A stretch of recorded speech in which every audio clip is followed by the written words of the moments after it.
Bobo! Bobo ka, alam mo yon ha? Ang sabi ko sa'yo, kunin mo yung berde kong damit. Yun ang ilagay mo sa bag ko. Tanga ka talagang utusan kahit kailan. Kulay berde ba para sa'yo to, ha? Pati ba namang kulay wala kang alam? Ano nang nangyari sa buhay mo, ha? Siguro stress na sa iyong pamilya mo. Tangina ko, magkakaroon lang din naman ako ng kasama sa bahay na tulad mo, mas mabuting mamatay na lang talaga. Kaya siguro yung asawa mo tumalo na lang sa bangka dahil iniisip niyang nakakasawang magkaroon ng asawa na gaya mo.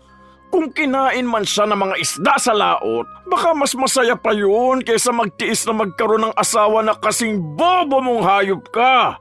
Nanggigigil ako sa kabobohan mo. Nanginginig tong kamao ko. Pasensya ka na talaga, kuya. Hindi ko napansin na iba yung nakuha ko eh. Huwag mo naman na sanang banggitin ang asawa ko. Matagal na siyang wala. Pinipilit ko na nga lang maging abala sa buhay para hindi ko maalala. Paanong hindi ko ipapaalala sa'yo? Palagi mo akong ginagalit. Ewan ko ba, buti na lang nawala yung asawa mo sa laot. Naiwa siya sa buhay na meron kayo ngayon. Nakakagigil ang katangahan mong buwisit ka. Lumayas ka nga sa harapan ko. Huwag na huwag ka nang babalik dito sa bahay ko. Ang pagkakaroon ng isang masamang ugali na amo ay tila isang malaking balakid sa sinuman. Dahil sila ang klase ng mga tao na mas inuuna ang pera kaysa sa kapakanan ng kanilang mga tao. Ganon ang dinanas ni Nilda at ng asawa niyang si Roy. Dahil dito, kusaring sisingilin ng langit ang sinumang taong nanlalamang at nang mamaliit ng iba. Ano kaya ang kahahantungan ng buhay ng isang taong may maitim na budhi? Makakaya bang bayaran ng pera kapag tadhana na ang naningil?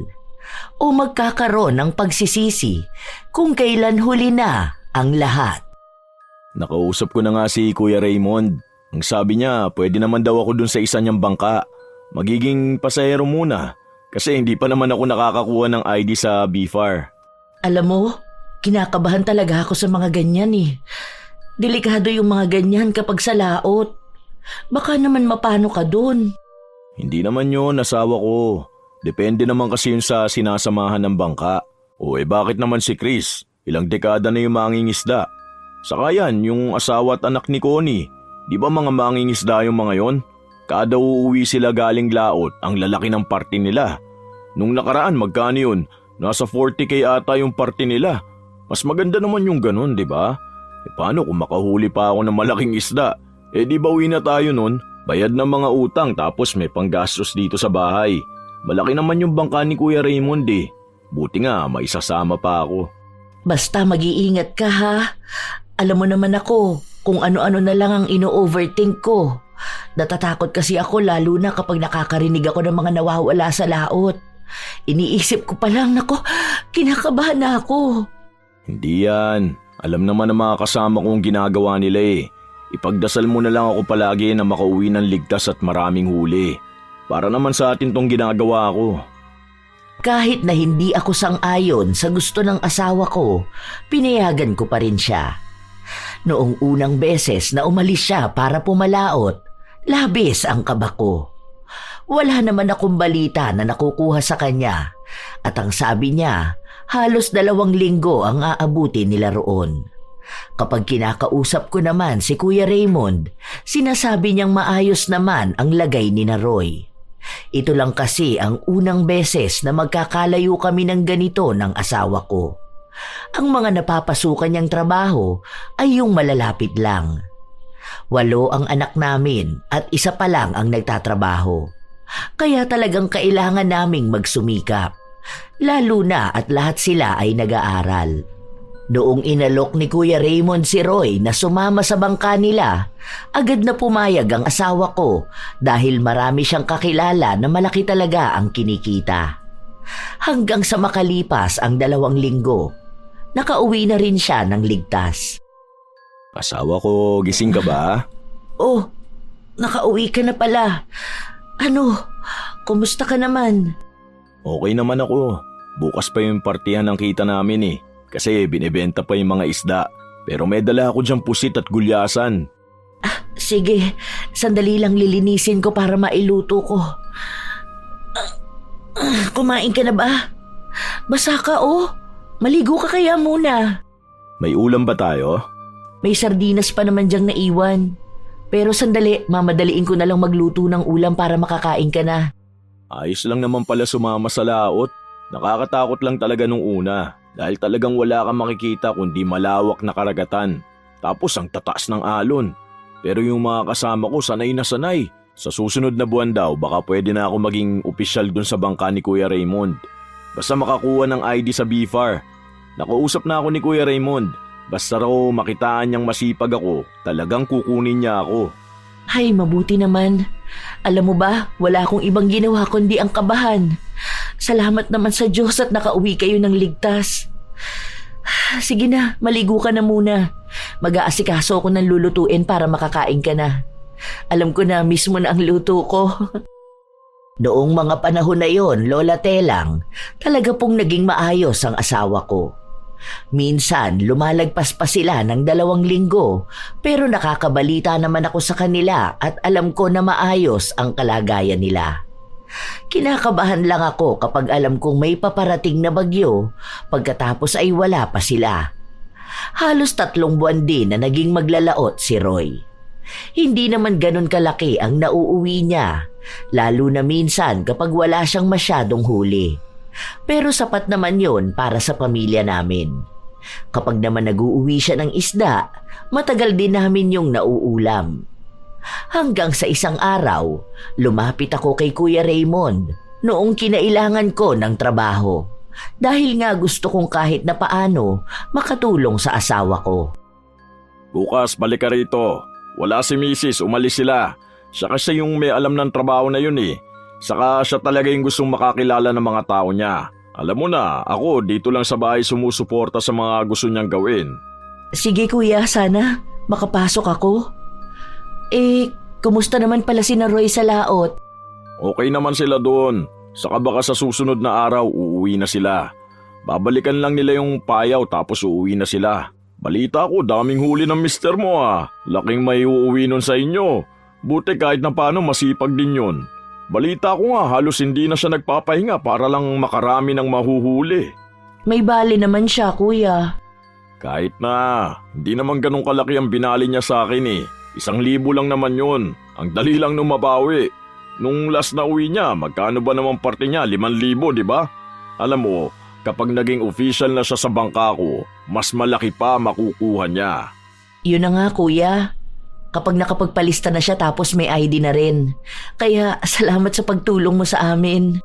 Di ko nga siya mapakuha ng ID ngayon dahil dun siya sa bagong bangka ipapasabay. Kasi nga puno na yung mga tao ko dun sa sinasamahan niya. Hindi pwedeng sobra At ako naman ang mananagot nun sa batas. Pasahero lang siya dun sa bangka ko na yun. Dahil nga sabi niya kailangan niya talaga. Saka naaawa naman ako sa pamilya niyo. Pero hayaan mo, patapos naman na yung bago kong bangka. Mas malaki na magiging parte niya dun. Pwede na siyang kumita ng 20K sa isang laot lang.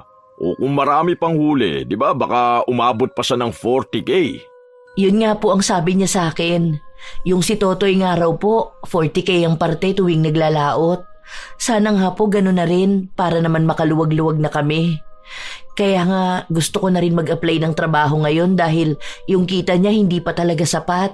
Ang dami rin kasi naming anak Oo, akong bahala sa inyo. Para saan pa na magkakakilala tayo rito? Tayo lang naman na magtutulungan. Basta bukas, siguro mga 2:00 ka bumalik para makausap mo ang asawa ko. Pero sasabihan ko naman na siya. Medyo mahigpit kasi doon sa bigasan dahil yung isa naming ipinasok gumawa ng kalukuhan. Pero alam ko naman na hindi ka gagawa ng kalukuhan dahil mabait ka naman. Mabait si Kuya Raymond. Yun ang pagkakakilala namin sa kanya. Pero may ibang tao na nagsasabi na mapagsamantala nga raw siya sa mga tauhan niya. Lalo na kapag partehan na. Madalas na malaki ang kinukuha niya. Pero base naman sa asawa ko, kung anong usapan nila, ganun din ang nakukuha niyang parte. Nagkaroon ako ng trabaho nung naipasok ako ng asawa ni Kuya Raymond sa bigasan na pag-aari nila. Malaking tulong yon para sa pamilya ko. Isang araw, bago pumalaot ang asawa ko, sabay-sabay kaming kumakain ng hapunan. Asawa ko, nalaban ba yung mga panlaot ko? Nakatupi na rin yun, andun na sa balde na dala mo. Mamayang madaling araw na ba kayo papalaot? Hindi pa, sa susunod na araw pa. Hindi pa kasi kami nakakapagkarga ng yelo. Hindi natuloy yung kagabi kasi nga naglinis pa kami ng bangka. Ah, sige. Sakto kasi bala kong bilhin yung binibenta ni Kuya Mike na kapote. Maganda raw yun eh. Pansin ko kasi na nasira yung kapote mo. Bakit di mo naman sinabi sa akin? Kung hindi ko pa niligpit yung mga gamit mo, hindi ko pa makikita. Kapag mga gano'n na kailangan mo sa laot, bumili ka na agad. Hindi yung binibigay mo agad sa akin lahat ng pera mo. Magagamit pa rin naman yun kahit paano. Hindi naman ganun kalaki ang punit nun. Saka sa bandang baba naman yun. Kahit na, halata pa rin na mababasa ka kapag yun ang suot mo. Kapag gano'n na magagamit mo naman, sabihin mo sa akin para makabili tayo. Huwag mo rin masyadong tipirin ang sarili mo. Para din naman yun sa'yo eh. Alam ko naman na maingat ka kaya tatagal din yung kapote na yun. Wala naman kasi yun, pero sige, kung may makukuha ka na mas murang kapote. Ay, oo nga pala, kumusta ka naman dun sa trabaho mo? Ayos naman ako. Mabait din pati si Ate Lengleng. Para ring hindi ako iba sa kanila. Kahit yung mga kasama ko ang babait nila. Yung dalawa ron bali mangingisda rin yung mga asawa nila. Doon daw sa kabilang bangka ni Kuya Raymond. Hindi mo kasama. Buti naman maayos ka dun. Kapag sakali na tapos na yung bangka na sasampahan ko, kahit wag ka na muna magtrabaho, ako na lang ang susustento sa pamilya natin. Hindi ka rin kasi sanay magtrabaho eh. Hindi naman pwede na sa'yo lang ako aasa.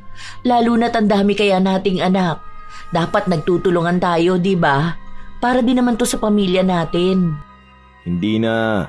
Kapag hindi na ako pasahero, ang sabi sa akin ni Kuya Raymond, malaki na nga ang kikitain ko. Sa susunod na buwan, tapos na raw yung bangka. Siguro kapag naging maganda na ang hatian namin, kahit wag ka na magtrabaho, siguro tuloy mo na lang yung gusto mo na pagbebenta ng mga damit. Mas maganda siguro kapag ganun, di ba? Para hindi ka rin mahirapan. Ang daming plano na sinabi ng asawa ko. Mga plano na talaga niya noon pa bago siya pumalaot. Ilang araw pa ang nagpatuloy. Akala ko'y maayos na talaga ang lahat hanggang sa nabalitaan ko nga na may paparating na bagyo. Dahil din sa balita na yon, nagsiuwian ang ilang mangingisda. Hindi raw sila pwedeng tumuloy sa laot dahil baka masalubong pa nila ang bagyo at mapahamak pa sila. Pero ang bangka ng asawa ko, wala pa. Kahit yung mga kasamahan niya, hindi pa rin nakakauwi. Kaya nagpunta ako sa bahay ni na Kuya Raymond at nagbabaka sakali na makakuha ng balita kung kailan niya pa uuwiin ang mga tao niya na nasa laot. Huwag ka mag-alala. Hindi naman mapapahamak ang asawa mo. Para namang sinabi mo na hindi ako nag-aalaga ng mga tao ko. Hindi lang naman mag-isa ang asawa mo na hindi pa nakakauwi. Marami sila doon. At hindi rin naman ako papayag na mapahamak sila.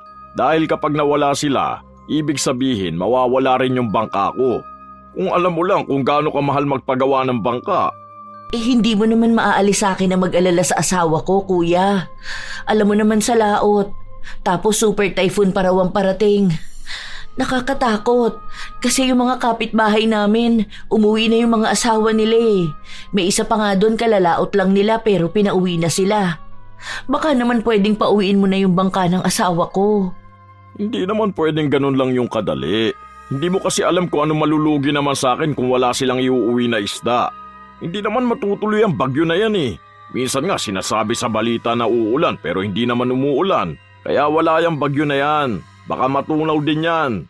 Huwag kang mag-alala dahil baka maging pampamalas ka lang eh. Imbis na makakuha sila ng maraming isda, mawala pa dahil sa'yo. Malas sa negosyo yung ginagawa mong ganyan. Perwisyo ka rin eh. Kung matutunaw yun, sana hindi nagsiuwian yung ibang mangingisda, di ba? Yung asawa nga ng kapitbahay namin, isang araw pa lang daw silang umaalis, bumalik na agad sila. Kasi nga, alam nilang delikado pumalaot. Hindi lang naman asawa mo ang nasa bangka. Ano bang hindi mo maintindihan doon? Kapag dumating ang bagyo, pwede naman silang pumunta sa kabilang isla. Ganun lang yun. Kahit kaninong mangingisda ka magtanong, alam na nila yan. Saka magaling yung mga kapitan ng bangka ko. Alam nila ang gagawin kapag parating na ang bagyo. Kahit na anong pilit ko kay Kuya Raymond, ayaw niyang makinig sa akin. Pinagpipilitan niya na mas alam niya ang ginagawa niya kaysa sa gusto kong mangyari. Kinabukasan, may nakausap akong kapitbahay namin na may asawang maglalaot din. Ilang taon na siyang mangingisda, kaya alam daw nila na kapag may bagyo, dapat ay pinapauwi na ang mga nasa dagat. May radyo naman daw doon na nagsasabi sa kanila. Madalas daw mas nauuna pa silang makaalam kung may paparating na bagyo o kung malakas talaga yon, kaya kahit wala pang balita, pinapauwi na sila. Pero minsan daw ay depende yon sa may-ari ng bangka.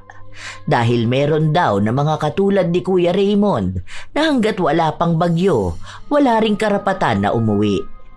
Mas malaki raw kasi ang bangka ni Kuya Raymond at mas marami silang isda na hinuhuli, kaya madalas sa kanila ang huling bangka na umuuwi. Dati raw siyang sumasampa sa bangka ni Kuya Raymond, pero minsan na siyang kamuntikan mawala sa laot dahil nga ayaw pang magpauwi ni Kuya Raymond kahit na ang lakas na ng alon. Ang dami rin niyang sinabi sa akin. May naikwento pa siya na ilan na rin ng bangka na nasampahan niya at sa kasamaang palad ay mayroon daw talagang mga mangingisda na nawawala sa laot. Sa totoo lang, ayoko nang makipag-usap tungkol sa mga ganoong bagay, pero ang sabi nila sa akin, kung mangingisda raw ang asawa ko, dapat ay handa rin ako sa mga ganoong balita.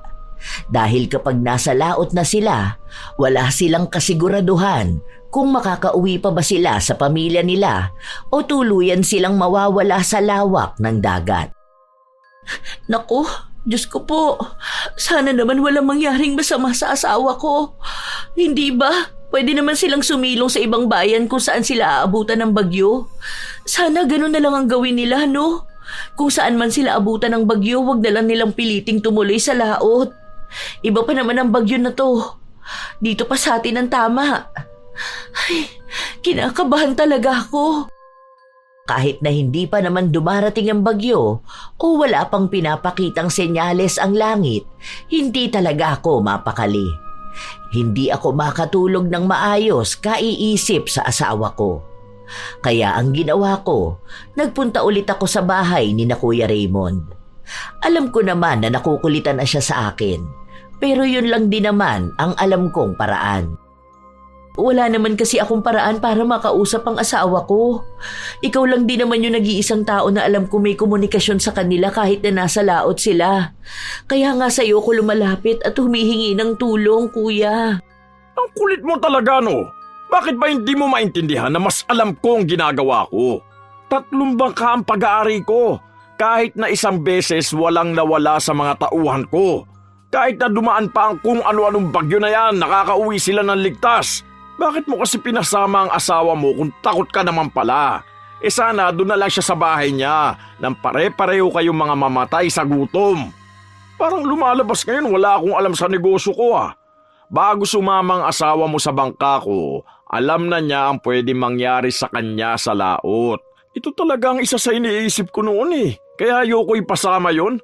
Parang ayaw mong mahiwalay sa yung asawa mo. Ang inaalala ko lang kasi kuya yung kalagayan nila. Nag-overthink na kasi ako eh. Hindi mo naman ako masisisi. Unang beses ng asawa ko sa ganito. Tapos nakakatakot din yung mga balita na naririnig ko na talagang malakas na bagyo to. Paano kung bigla na lang tumaob ang bangka nila, di ba? Ilang pamilyang mawawalan kung sakali man. Ay, bahala ka na nga dyan sa buhay mo. Ayokong kinukulit ako. Sa susunod, kung takot ka pala, huwag mo na ipasama ang asawa mo. Pagbalik nila rito, hindi ko na yung pasasampay sa bangka ko. Maghanap kayo ng pwede niya samahan. Ewan ko na lang kung may tutulong pa sa inyo. Di na lang kayo magpasalamat. Alam mo ba kung ilang tao ang lumalapit sa akin para lang makasampa sa bangka ko, pero hindi ko pinapayagan? Tapos yung asawa mo, isang beses lang nakiusap sa akin dahil nga kailangan niya magpalamo ng sandamukal na mga anak nyo. Kaya pinayagan ko siya. Ganun kadali. Tapos hindi ka man lang magpasalamat sa akin? Kung hindi ka ba naman buwisit, di ba? Hindi ko nadaan sa pakiusapan si Kuya Raymond. Sa tuwing kakausapin ko siya, galit na galit siya sa akin. Palagi ko raw kasi siyang pinapangunahan na mas alam niya ang ginagawa niya dahil matagal na siyang humahawak ng mga mangingisda. Alam niya kung kailan sila pwedeng pumalaot o kailan sila pwedeng umuwi. Hanggang sa dumating na nga ang araw na kinatatakutan ko. Nabalitaan ko na yung 2 bangka ni Kuya Raymond ay umuwi na, habang yung sa sinasakyan ng asawa ko, hindi raw nila makita kung nasaan. Sinubukan daw kausapin sa radyo na dala nila pero walang sumasagot. Malakas ang alon. Sobrang lakas ng bagyo na umabot pa sa puntong pati bubong namin ay natanggal. Maging ang pagtaas ng tubig ay mabilis din, kaya pinasok ang bahay namin. Para kaming mga basang sisiw. Na-rescue naman kami at dinala sa evacuation center. Noong mga panahong yun, wala akong tigil sa pagdarasal, lalo na para sa kalagayan ng asawa ko. Ilang araw din bago tumigil ang bagyo. Ubos ang lahat sa amin dahil sira ang bahay namin, nabasa pa ng baha lahat ng aming gamit. Pagkabalik namin sa bahay, may mga kapitbahay naman kaming tumulong para kahit paano malagyan ng trapal ang parte ng bahay naming natanggalan ng bubong. Medyo umaambon-ambon pa kasi nung mga panahon na yon. Ang mga anak ko naman ang nagtulong-tulong para malinisan ang bahay naming puro putik. Dito muna kayo. Bantayan mo muna ang mga kapatid mo, Kiana. Bakit ma? Saan naman po kayo pupunta? Huwag na muna po kayong umalis. Baka mamaya mapano pa kayo dyan sa labas. Pupuntahan ko lang si Kuya Raymond. Kailangan natin magkaroon ng balita tungkol sa tatay nyo. Dito muna kayo ha. Yung mga kapatid mo, huwag mong palalabasin. Babalik din ako kapag nakausap ko na siya. Naiiyak na ako pero kailangan kong tatagan ang loob ko. Grabe ang dilubyong ito dahil wala na talagang kahit anong natira sa amin. Pero hindi na yon ang inaalala ko. Kahit nasira na lahat ng gamit namin, basta umuwi lang ng ligtas ang asawa ko. Ang mahalaga sa akin ay ang buhay ni Roy. Dahil ang bahay namin, ang mga gamit na nasira, pwede pang mapalitan. Pero hindi ko kakayanin na mawalan ng minamahal sa buhay. Na mawalan ng katuwang na magpalaki sa mga anak namin. Halos 2 oras din akong nasa labas ng bahay ni na Kuya Raymond bago niya ako nilabas. Galit pa siya nung mga panahon na yon dahil naistorbo ko ang tulog niya.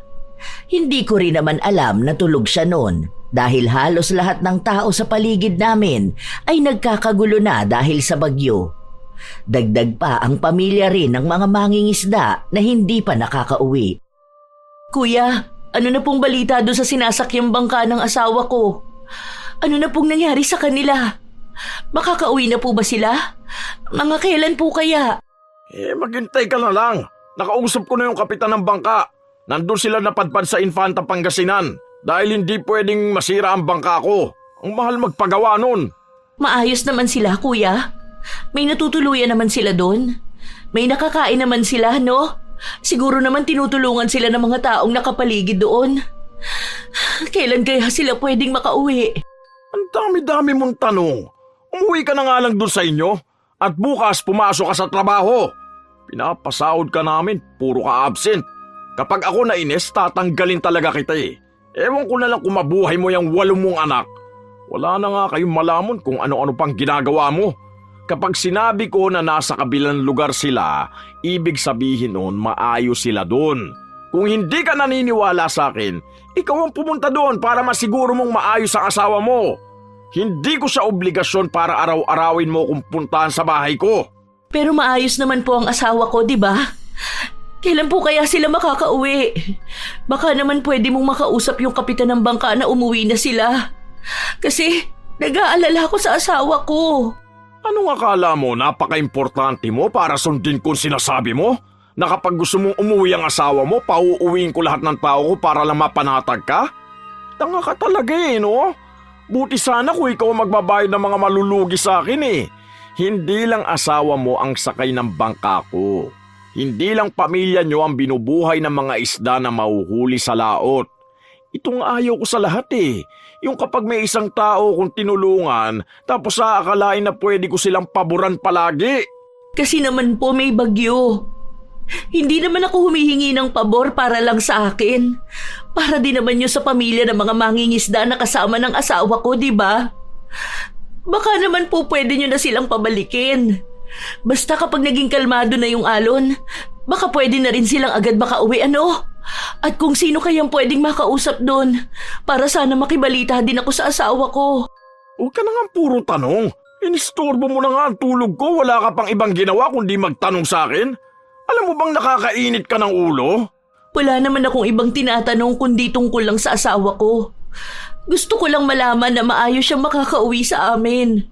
Yun lang naman ang sasagutin mo, kuya.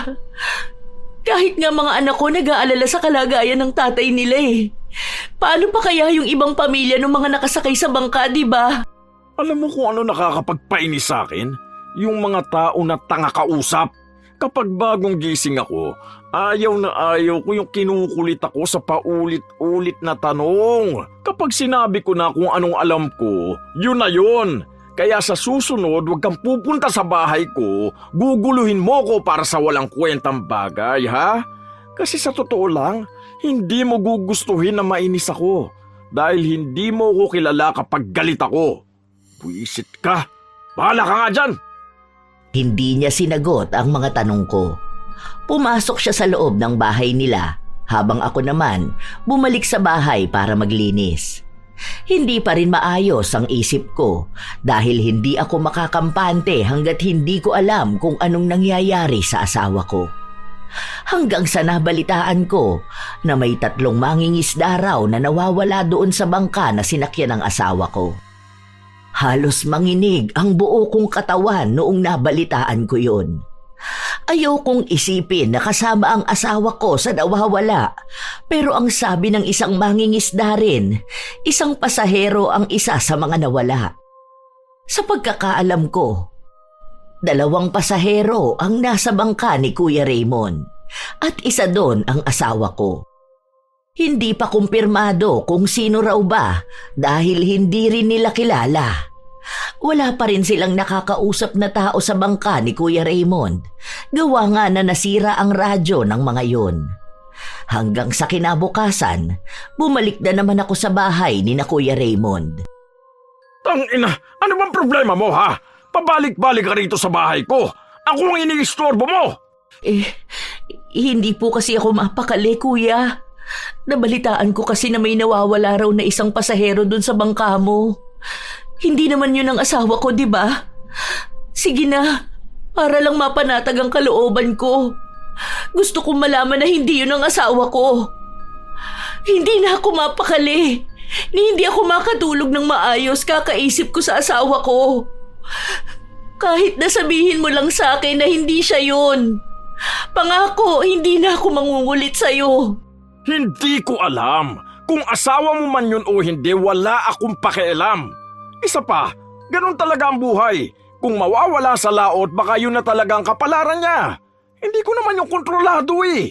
Saka normal na sa mga mangingisda ang nawawala sa laot. Sa dagat sila nagtrabaho eh. Malamang doon din sila mamamatay, di ba? Hindi naman pwedeng hindi mo alam. Mga tao mo sila. Nakakausap mo sila. Alam mo kung sino yung nawawala. Ang sabi nga nila may komunikasyon kayo, di ba? Para naman mapanatag ako. Bakit hindi mo nalang sabihin na hindi kasama ang asawa ko dun sa mga nawawala? Wala akong panahon makipag-usap sa'yo. Hindi ko tauhan ang asawa mo dahil nakikisabay lang siya sa bangka ko, ha? Kung sakali man na siyang nawala, hindi ko siya kargo. Pasahero lang siya. Kasalanan niyo yan kung nawala siya. Bakit ka kasi pumayag na sumama siya kahit na alam mong may bagyo pala? Tanga ka rin kasi. Mukha kayo mga pera. Wag na wag ka nang babalik dito sa bahay ko, ha? Wala akong pakialam sa buhay ninyo. Kung nawala man sa laot ang asawa mo, sumama ka dun sa kanya at yung 8 niyong anak. Magpakalunod kayo sa dagat. Mga buwisit kayong lahat. Masakit ang mga salitang sinabi ni Kuya Raymond. Hindi ko mapigilan na maiyak dahil hindi lang naman ako ang kinutsaan niya, pati na rin ang buong pamilya ko. Marami kaming anak ng asawa ko, pero ni minsan hindi kami umasa at humingi ng tulong sa kahit na sino. Ang pinapambuhay namin sa kanila ay ang pera na pinaghirapan din namin. Ilang araw akong hindi makatulog. Kung sino-sino rin ang nilalapitan at kinakausap ko. Hanggang sa umuwi na ang bangka na sinasakyan ng asawa ko. Wala siya. Hindi siya kasama sa mga umuwi. At sa isang balita lang sa akin, gumuho ang buhay ko. Isa raw si Roy sa 3 mangingisda na nawala sa laot. Nanghihina ako. Hindi ako makakain ng maayos. Madalas na tulala dahil hindi ko tanggap na wala na ang asawa ko. Hindi ako naniniwala dahil mas naniniwala ako sa pangako ng asawa ko na kahit na anong mangyari ay uuwi siya sa bahay dahil ayaw kong makarinig ng kahit na anong balita. Hindi ko rin kayang sagutin ang itatanong ng mga tao sa akin tungkol sa asawa ko. Dahil baka humagulgol lang ako ng iyak sa harapan nila. Isang araw, habang tulala akong nakaupo at nakatingin sa pinto, tumabi sa akin ang anak ko. Bit-bit ang isang plato ng pagkain. Ma, kumain ka naman. Baka naman magkasakit ka niyan. Ilang araw ka nang hindi kumakain at natutulog. Magpalakas ka rin naman. Hindi naman pwede na wala na nga si tatay, tapos mawala ka rin sa amin, di ba? Hindi namin kaya yun. Anak, tingnan mo nga, baka biglang dumating ang tatay nyo. Ang tabayanan nyo baka mamaya nagtatawag na yan sa labas. O kaya tingnan nyo ang social media nyo, para naman makita natin kung may nagchat ba sa inyo na nakakita sa tatay nyo. Alam ko naman na pwede niya kayong makontak, di ba? Kabisado niya rin tong number ko. Baka dito siya tumawag. Ma, 1 linggo nang wala si tatay. Hindi na siya babalik sa atin. Kasi nga, wala na siya. Hindi naman nakita ang katawan niya, di ba? May nabalita ba? Wala naman. Baka nasa kabilang isla lang siya. Baka nag-aalala na rin yun sa atin. Hintayin natin ang tatay niyo. Alam ko uuwi yun sa atin. Kawawa naman ang tatay niyo. Paano kung gusto niya rin tayong makausap, pero hindi niya alam kung paano? Tulungan mo na lang ako. Maghanap tayo ng ibang paraan para makita pa natin ang tatay niyo. Yung mga asawa ng 2 nawalang mangingisda, tanggap na nila, Ma. Ang lawak ng dagat. Hindi natin sigurado kung makikita pa natin ang katawan ni tatay. Ilang maglalaot na ba ang nawala sa dagat? Hindi ba? Hindi na rin naman nakita ang katawan nila. Wala na tayong magagawa kung wala na talaga si tatay. Kailangan na lang nating tanggapin. Alam kong mahirap, pero wala na tayong pagpipilian. Kailangan din nating umusad sa buhay, Ma. Hindi lang naman ikaw ang nahihirapan eh. Pati naman kami, hirap kaming tanggapin na bigla na lang mababalitaan na wala na si tatay. Nagulat din kami pero pare-pareho talaga tayong lulubog kung hindi tayo magpapatuloy sa buhay. Lalo na yung mga mas bata ko pang kapatid. Kahit na anong sabihin ng mga anak ko, hindi ko pa rin mapigilan ang sarili kong maghintay sa tatay nila. Palagi akong nag-aabang sa labas ng bahay dahil iniisip ko na isang araw makikita ko siyang naglalakad pa uwi sa amin. O kaya magigising na lang ako na tinatawag niya ang pangalan ko. Masyadong mabilis ang pangyayari kasi hindi pa rin maproseso ng utak ko ang nangyari. Parang iniisip ko pa rin na nasa laot lang siya, tapos bigla siyang uuwi ng bahay. Pero kahit na ilang araw akong maghintay, hindi siya umuuwi. Hanggang sa isang araw, nagpunta ulit ako sa bahay ni na Kuya Raymond para magtanong sa kanya. Hindi pa rin kasi ako naniniwala na nawawala ang asawa ko. Baka sakali na natagpuan nila si Roy sa ibang lugar O kaya sa susunod na pagbalik ng mga bangka, kasama na nila ang asawa ko pabalik. Mas malakas pa rin ang paniniwala ko na isang araw, magpapakita ulit sa akin si Roy. Sige na, kuya. Baka naman mahanap niyo pa ang asawa ko. Huwag kayong sumuko. Ayoko mawalan ng pag-asa na makikita ko pa ulit ang katawan niya. Kayo ang may kakayahan dahil mas marami kayong nakakausap na tao, di ba? Magtanong ka sa kanila. Wala na nga magagawa kapag nawala na ang asawa mo.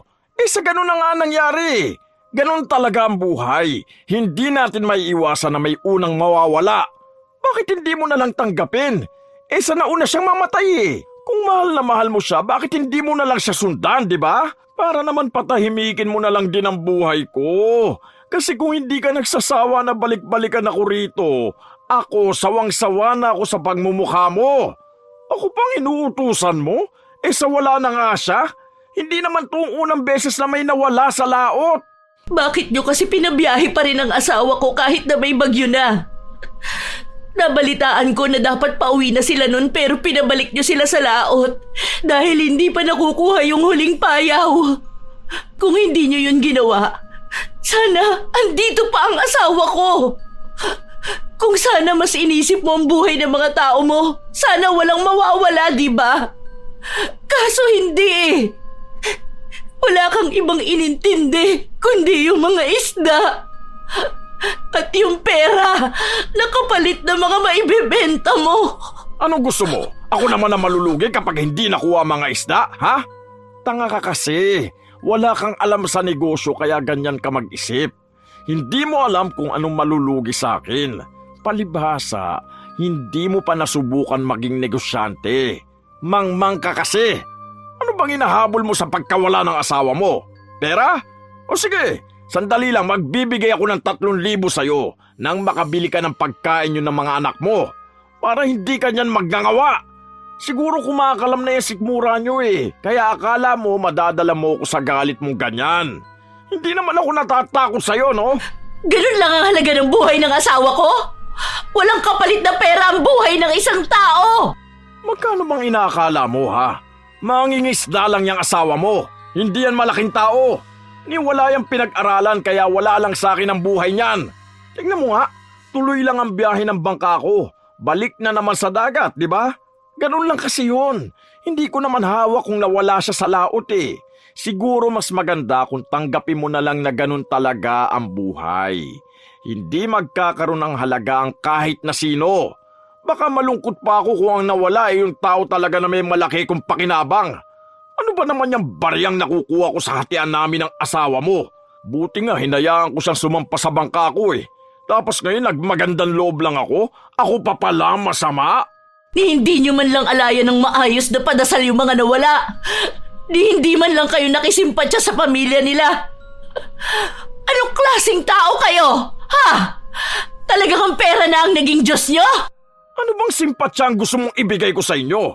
Sige, sabihin na natin kinain na ng mga isda yung inanod na katawan ng tanga mong asawa. Ano bang magagawa kapag nagdasal kami para sa kanya? Ano ba sa tingin mong kapangyarihan ng dasal, ha? Magkakaroon ba bigla ng himala? Makakahuli ba kami ng maraming isda? Malalaman ba namin kung anong isda ang nakaubo sa katawan ng asawa mo? Hindi naman, di ba? Isa pa, kung magdarasal lang din naman ako, uunahin ko ng ipagdasal ang negosyo ko na magkaroon kami ng maraming huli para naman lahat kami magkaroon ng maraming pera. Nagbibigay na nga ako ng pera sa'yo, ayaw mo naman tanggapin. Kung gusto mo, sige, ibabalik kita doon sa bigasan. Magtrabaho ka doon para may pakain ka sa mga anak mo. Mag-aanak kasi kayo ng marami tapos ngayon gusto nyong ako pa managot sa pagkawala ng asawa mo? Huwag mo nga akong kausapin na parang ako talaga ang may malaking kasalanan dito. Hindi naman ako ang bagyo o alo na humampas sa bangka para mahulog ang asawa mo. Nasiraan pa nga ako ng bangka dahilan sa bagyo, no? Sinisi ko ba kayo? Nanghingi ba ako sa inyo ng pampaayos? Hindi pwedeng ganito lang. Ilalaban ko ang karapatan ng asawa ko. Sisiguraduhin kong makukulong ka sa kapabayaan mo. Hindi lang to para sa asawa ko.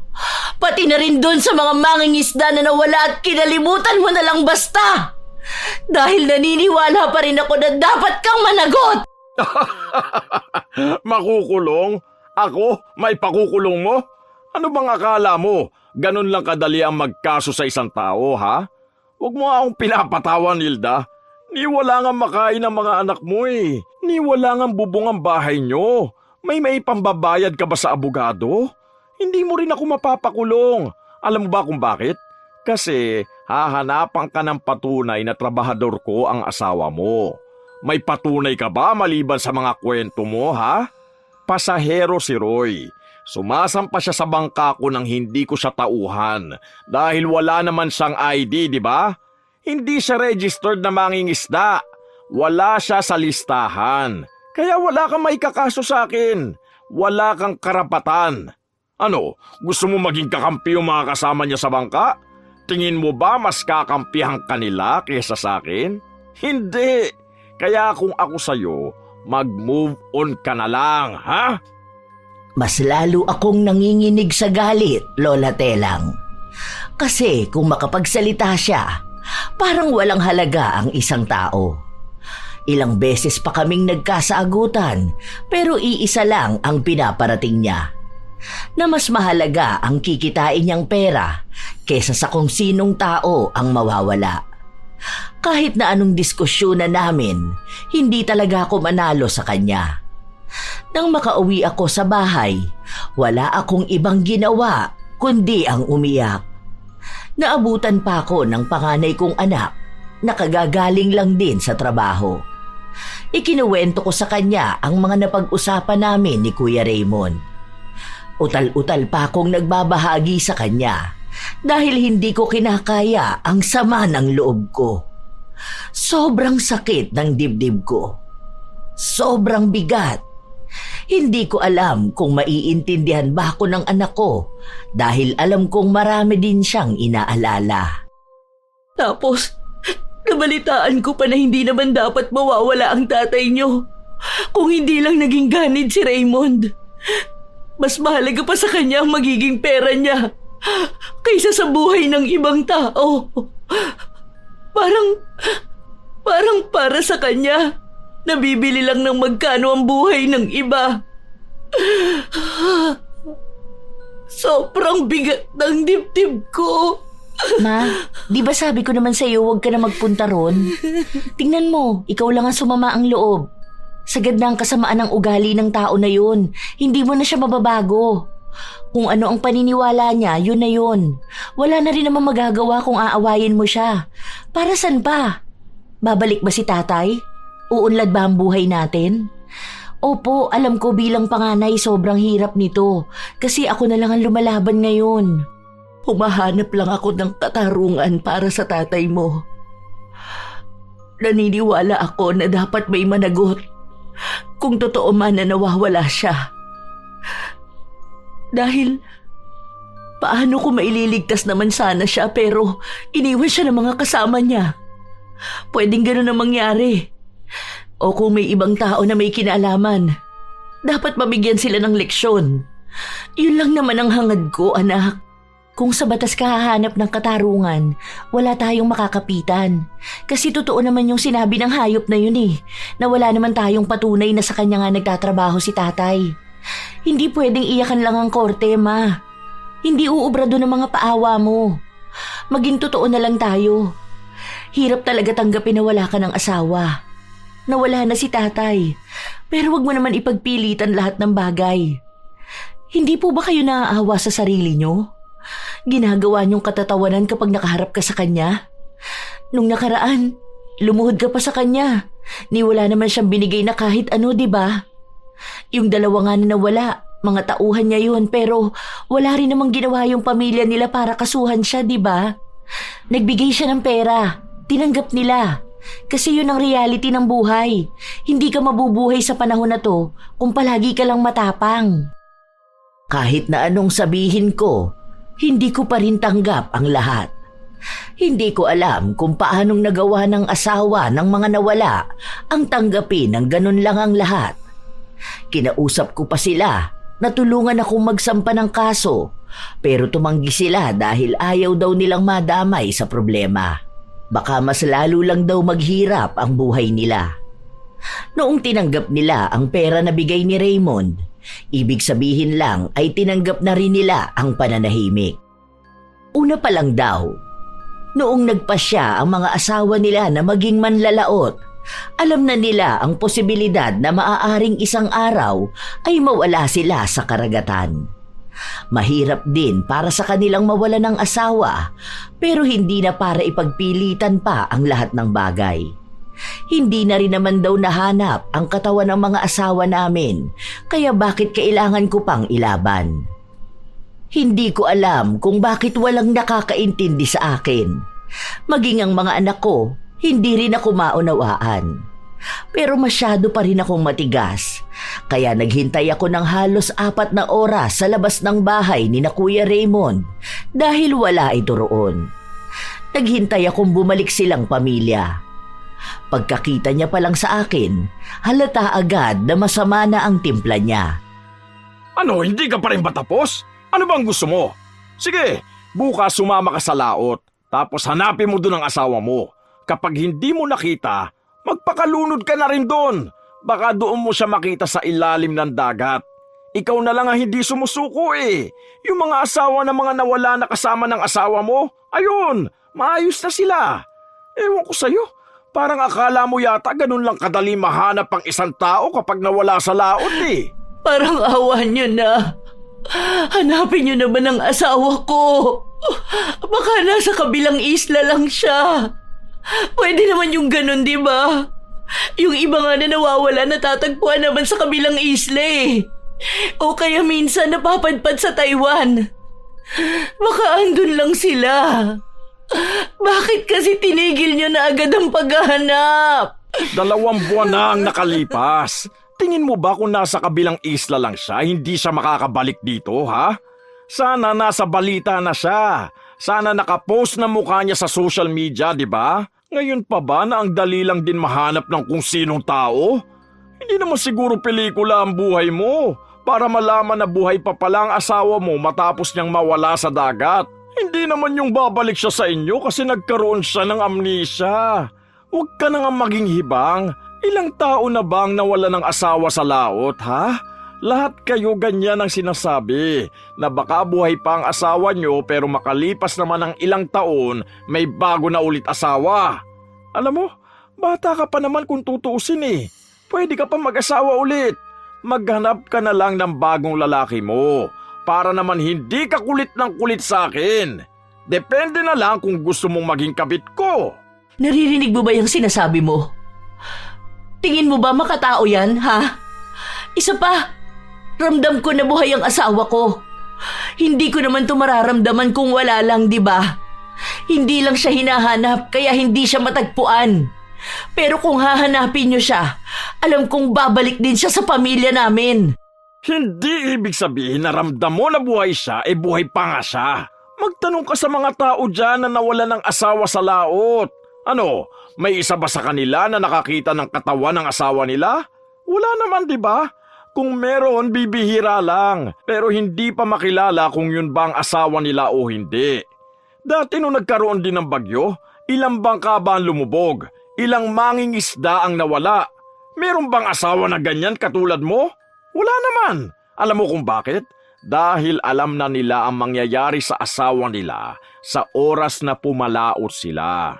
Kaya ikaw, una pa lang nung pinasama mo ang asawa mo sa laot, alam mong malaki ang chance na mawala siya doon. Kung ganon, sana hindi mo na lang siya pinapunta, di ba? Tanggapin mo na lang.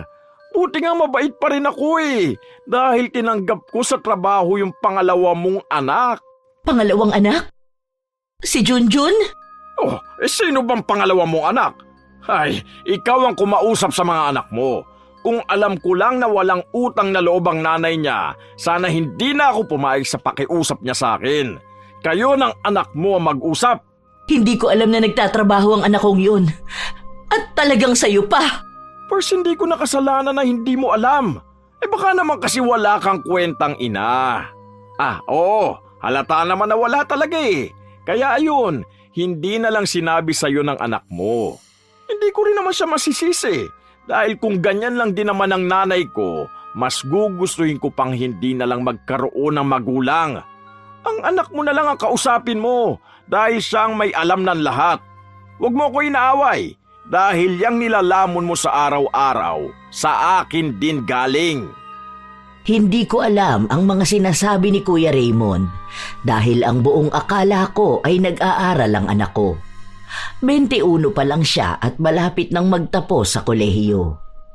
Nang umuwi ako sa bahay, doon ko lang nakausap si Junjun. Pinagsabihan ko siya kung bakit siya nanghingi ng tulong sa lalaking dahilan kung bakit nawala ang tatay niya. Pero sinabi niya lang sa akin na wala namang mangyayari sa buhay namin kung magagalit lang siya. Marami silang magkakapatid, kaya kung aasa lang sila sa atin nila, hindi sila mabubuhay. Dahil hindi nila alam kung maaasahan pa ba ako dahil wala akong ibang iniintindi kundi ang magalit dahil lang sa nawala ang asawa ko.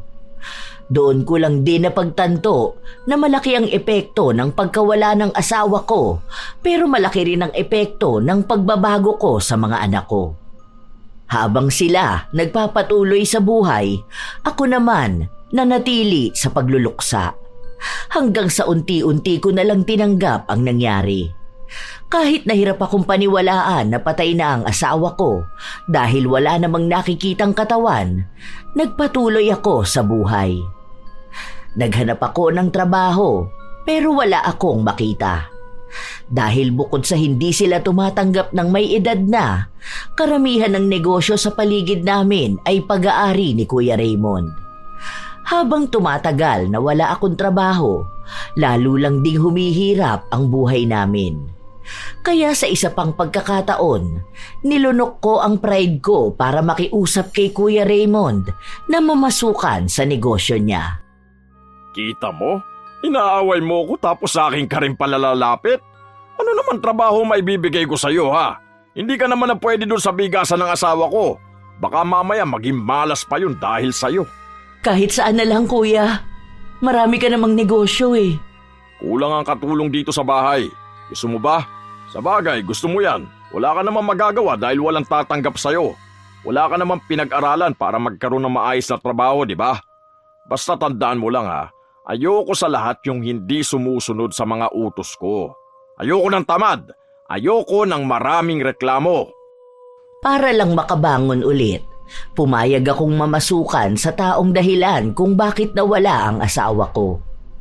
Masyadong mahirap ang buhay namin para magmatigas.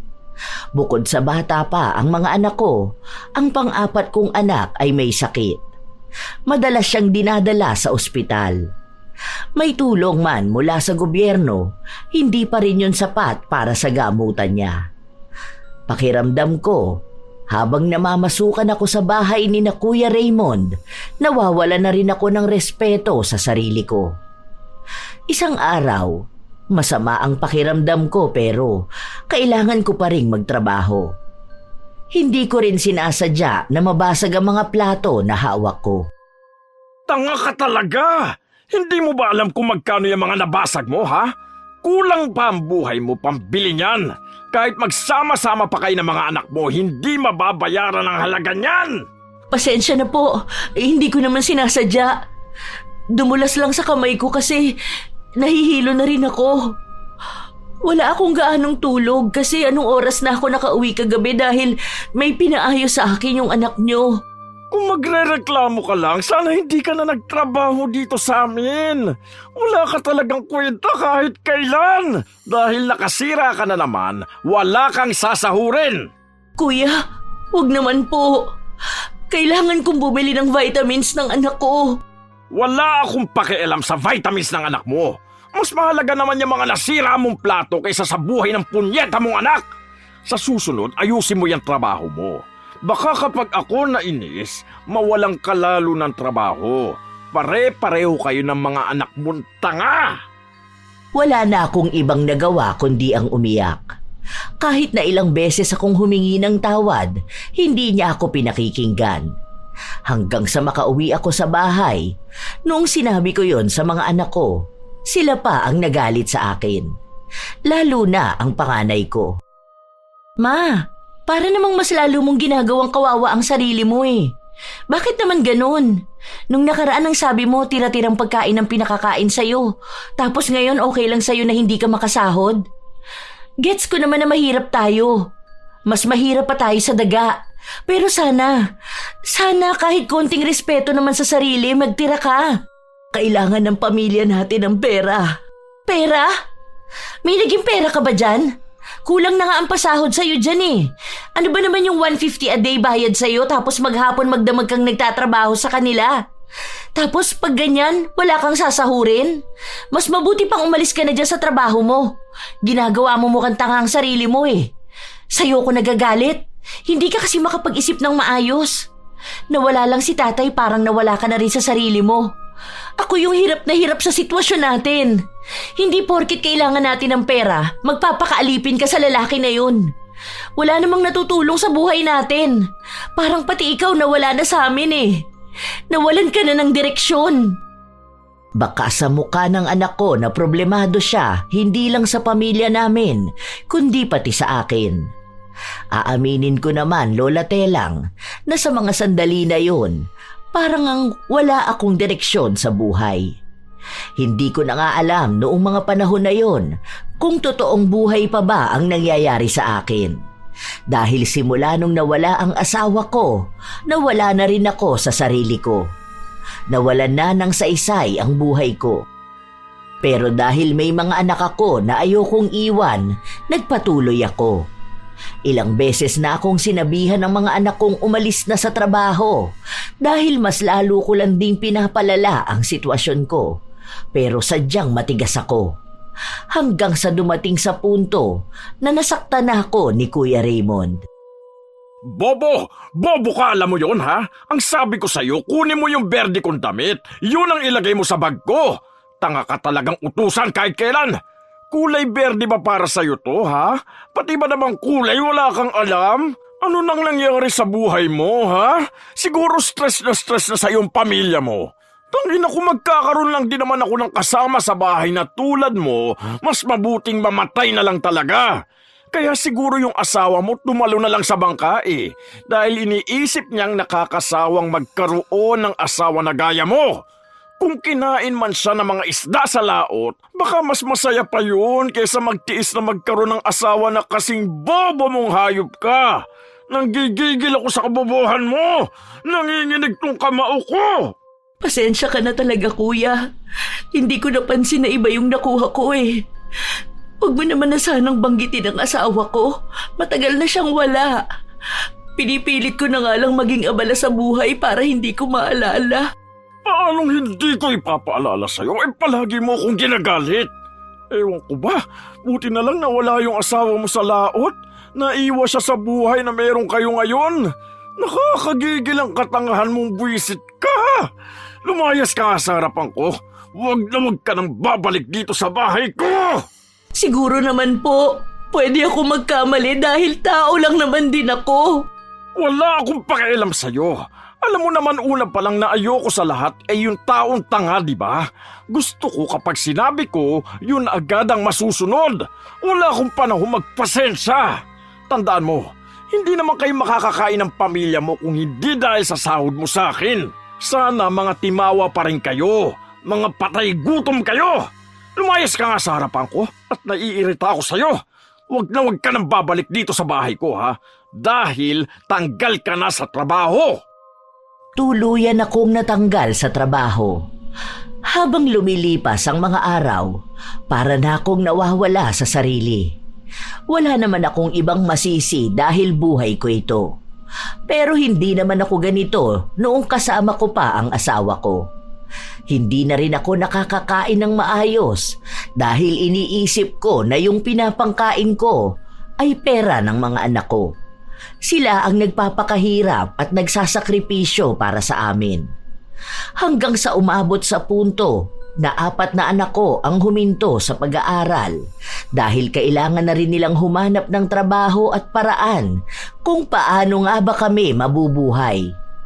Hindi rin kami masyadong nakakapag-usap dahil yung 2 kong anak lumuwas ng ibang bayan para doon magtrabaho.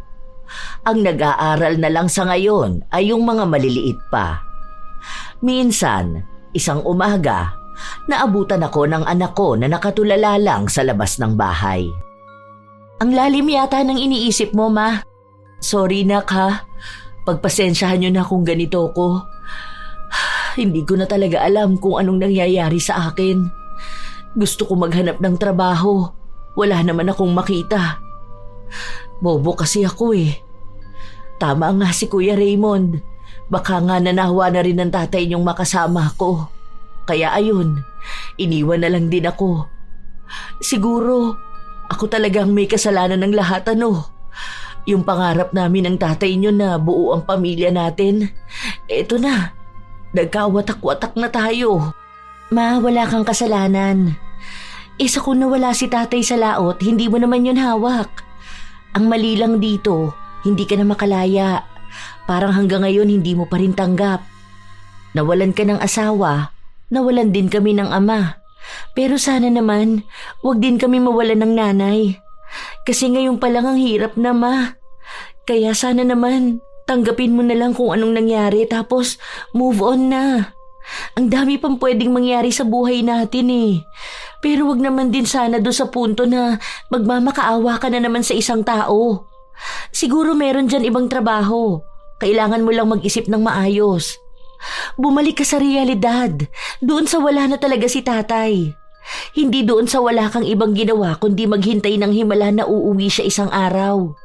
Kasi wala na siya. Tanggapin na lang natin yun, Ma. Sa totoo lang, alam ko kung anong sinasabi ng anak ko. Hindi ko lang talaga kayang paniwalaan na wala na nga ang asawa ko.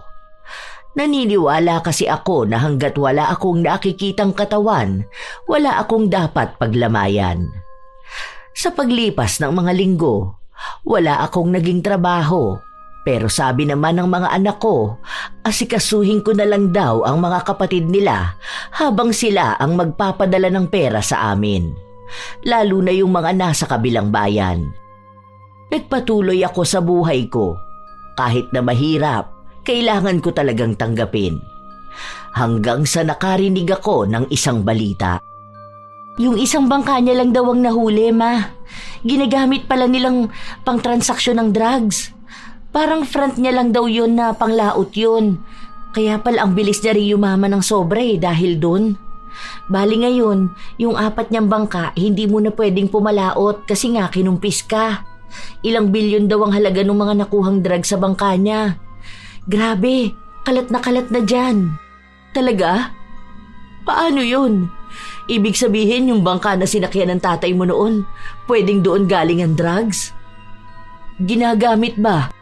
May nabalitaan din ako tungkol dyan. Kwento lang nung anak ng kasama ni tatay na nawala. Bali ang balita raw, kaya raw pala hindi sila agad nakabalik noon dahil may dadaanan silang transaksyon. Hindi naman daw yun alam ng mga mangingisda dahil akala nila kung ano lang yun kasi binabagsak lang sa kanila na balot. Nung panahon daw na yun, may pinapakuha si Kuya Raymond tapos pinagbantaan sila na kapag hindi yun nakuha at nalugi ang negosyo niya, lahat daw sila malalagot. Grabing drug dealer pala yun, kaya pala sobra-sobra ang yaman. Kanino mo naman niya nabalitaan? Baka naman mamaya kuro-kuro lang yan ng mga chismosa. Kalat na yun dito sa atin, Ma. Kasi kaninang madaling araw parang naharang sila ng Coast Guard tapos ayun, tinitiktikan na pala yung bangka niya hanggang sa dun talaga sila mismo nakita. Tinanggi niya pa nga yun, ang sabi niya pa, baka itinanim lang sa bangka niya. Kaso ayun mismong mga mangingisda na niya ang nagsalita. Takot na takot din kasi yung mga yun. Napagsabihan na baka pati sila imadamay kapag pinagtakpan pa nila. Ang dami nagsalita. Galit na galit talaga siya. Ngayon, laman na sila ng chismis dito sa atin. Parang ibabalita din yata yun sa TV. Kaya pala iba yung klase ng yaman niya. Kahit pa sabihin na may bangka siya pang laot, iba pa rin yung buhay niya. Di naman sila ganyang kayaman noon. Noong lumabas ako ng bahay, nagsimula ngang marinig ko ang bulong-bulungan tungkol kay Kuya Raymond. Samot-sari ang mga sinasabi nila, pero lahat sila ay galit kay Kuya. Sinasabi nila na dapat noon pa man ay nahuli na siya. At sinasabi nila na kaya naging talamak ang bentahan ng droga sa amin ay dahil na rin sa kanila. Noon kasi, may nahuli na laboratorio ng droga sa isang barko, kaya simula noon, parang naging mahigpit ang bentahan ng droga. Ngayon na siya na ang naglalabas nun, naging talamak na naman kasama ang iba't ibang krimen dulot ng mga taong gumagamit nun. Hindi rin maituro ni Kuya Raymond kung sino ang nagbabagsak ng droga sa kanya dahil alam niyang nasa panganib ang kanyang pamilya, lalo na ang mga anak niya. Sa mga linggo at buwan na nakalipas, nabalitaan ko na lang na namatay ang panganay na anak ni Kuya Raymond. May sakit daw ito at halos lahat ng pera nila naubos na nila maipagamot lang ang bata, pero wala pa ring nangyari.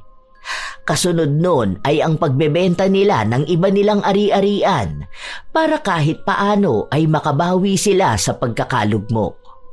May kaso pa rin na kinakaharap si Kuya Raymond. Minsan pa, napadaan ako sa bahay nila. Nasa labas siya at halata na stress siya dahil nangayayat siya ng sobra.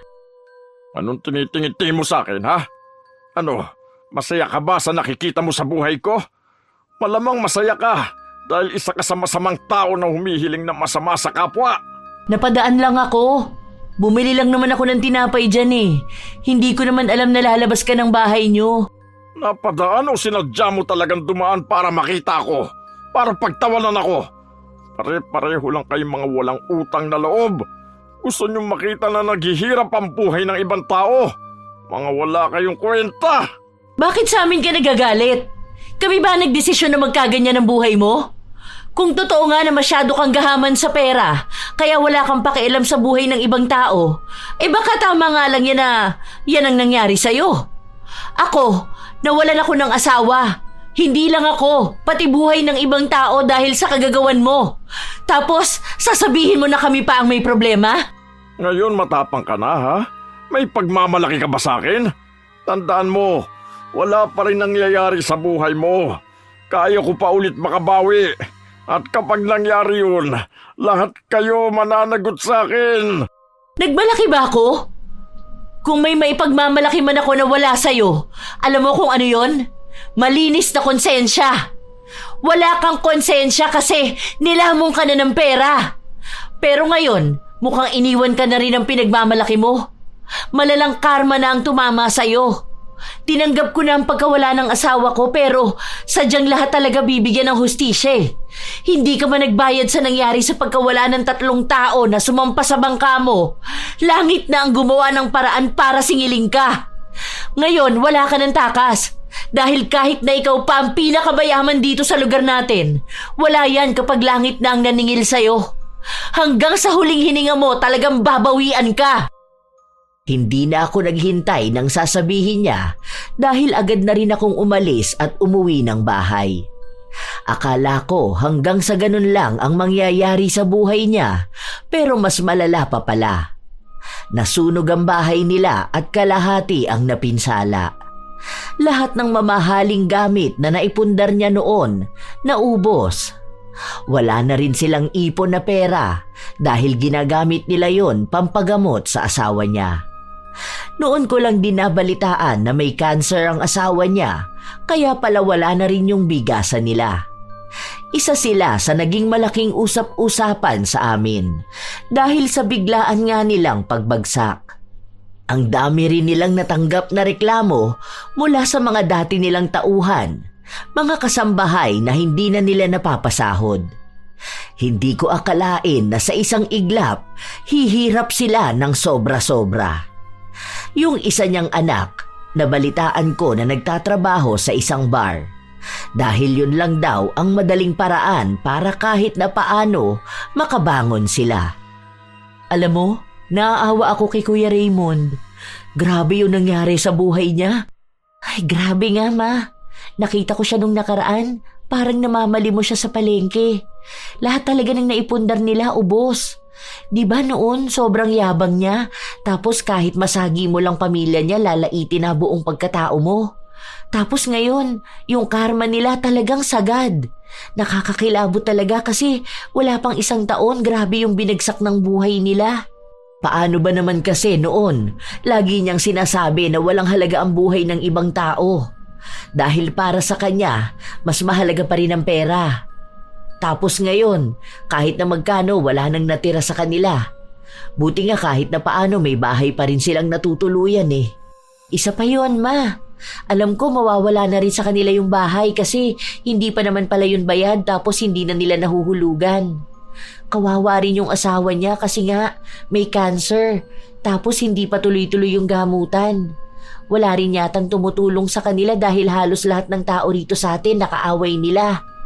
Buti nga yung mga mangingisda na tauhan niya noon, may mga bago nang sinasampahan na bangka ngayon. Tapos noon pala, sobra siya sa hatian. Hindi niya iniisip ang ibang tao. Kaya ayan, ganyan ang nangyari sa buhay niya. Kaya hindi tayo dapat nagiging mapagmataas sa ibang tao. Dahil kung anong pinagyayabang natin, madali lang ding bawiin ng Diyos. Isang hampas niya lang ubos lahat yan. Wala talagang matitira tapos sasabayan pa ng parusa. Tingnan mo na lang si Kuya Raymond. Kung anong niyabang niya noon, siya namang binagsak niya ngayon. Mas maganda talaga na maging mabuting tao dahil ang karma, ibang klase kong maningil. Habang kami ay nagpapatuloy sa buhay, mas lalo namang bumabaon sa kahirapan sina Kuya Raymond. Sa paglipas ng panahon, ang nabalitaan na lang namin ay namatay na ang asawa niya. Tapos ang isa niyang anak ay hindi na nakaalis sa trabaho niya na pagbebenta ng katawan. Si Kuya Raymond naman, naging palaboy na. Nakakalungkot mang isipin na gano'n ang nangyari sa kanya, hindi naman din namin hawak ang kanyang kapalaran.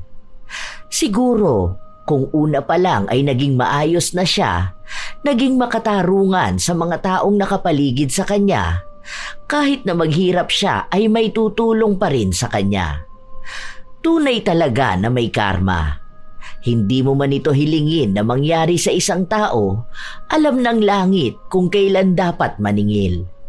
Ang buhay namin ng mga anak ko naging maayos kahit na paano.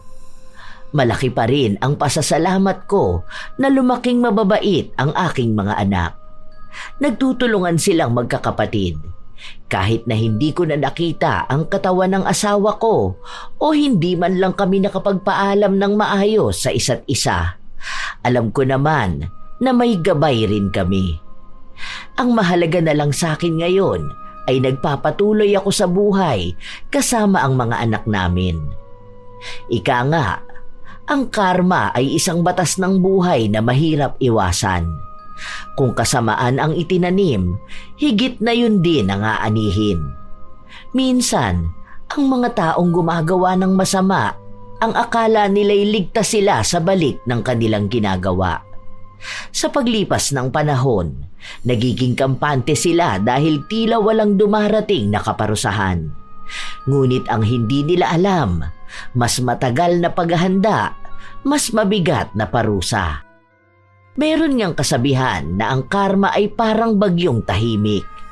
Hindi mo alam kung kailan darating, pero siguradong sisira sa lahat ng ipinundar mong mali.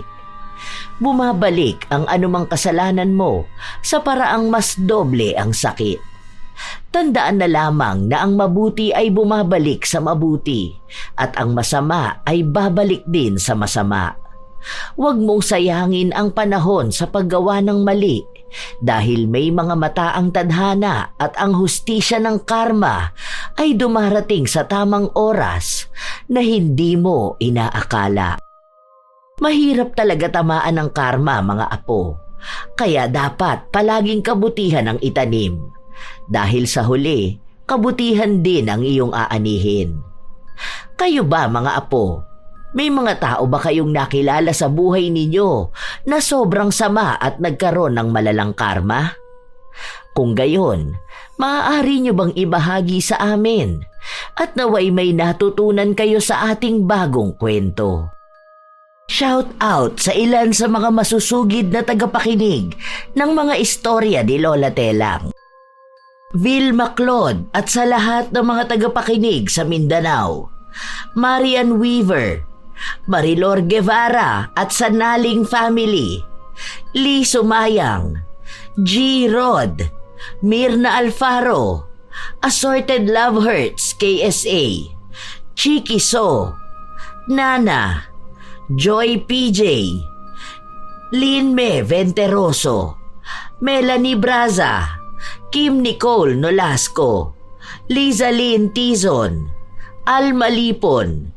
Shout out din sa inyo, Teresa Balino, Ann Cherry Santos, Elgin TV Vlog, Wilkes TV, Cherry Sanchez, Wena Joy Robles, Danilo Candido Jr., Gray, Mafia, Margarita Galang, Nika Jean Perez, Josie Calastre, Amara Flor Calastre at Jenny Calastre ng Maspasan, Kalinog, Iloilo. Biyahe ni Mary Motovlog, Dulce Imay, Melody Quito. Salamat sa pakikinig nyo, Teresa Llorca, Girlie Satur at sa Ceiling Department ng Cosmo Malvar, Batangas. Geraldine Narbasa, Marco Nanes, Ate Auring, Faye, Binda, Leslie, Kuya Dennis at Jay ng Amira Boxes Handicrafts, Joanne Akula, Jenny Rose Loba, Joseph Apego, Siti Fatma, Emer DLS, Noor OFW Riyadh, Christine Olasiman, Ann Ganda, Raymark Estrabela, Juvie Cruz, Connie Concepcion, Charmaine Ebon. Shout out sa mga mapagmahal kong apo, Sydney Crosswind, Supladang Pasaway, Lovely Rose Roa, Princess Rain Roa Alawami, Kimpoy Feliciano, Hazel Fiesta, Marida Lightworker, Gia Gigi, Francisco Neng, Jeremy Saranillo Francisco, Matt Sarol, Mel Santarita, Esteli Reyes at sa Reyes family ng Marikina City, AJ Chua, Vicky Yabut, Roy Lacandalo, Josefina Fuelias, Irisabela Tuazon, Febe Ranyada, Mike James Tapak, Will Maleses, Leonisa Cobo, Lurian Vitalicio, Jenny Suzuki, Raquel Hasegawa and to her husband Mitsuru,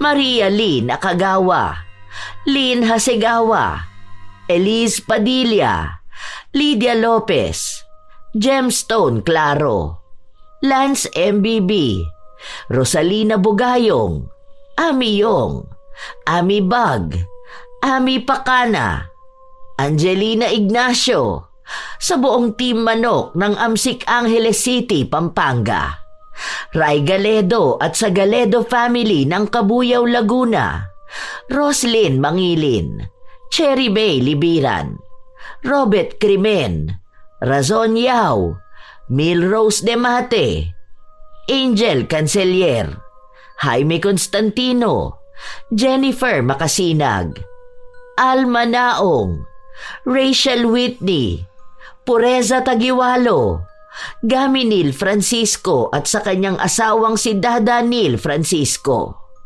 Arvid Shane Hoiberg Channel. Ito ang inyong Lola Telang at maraming salamat sa lagi ninyong pakikinig at pagsuporta, mga apo.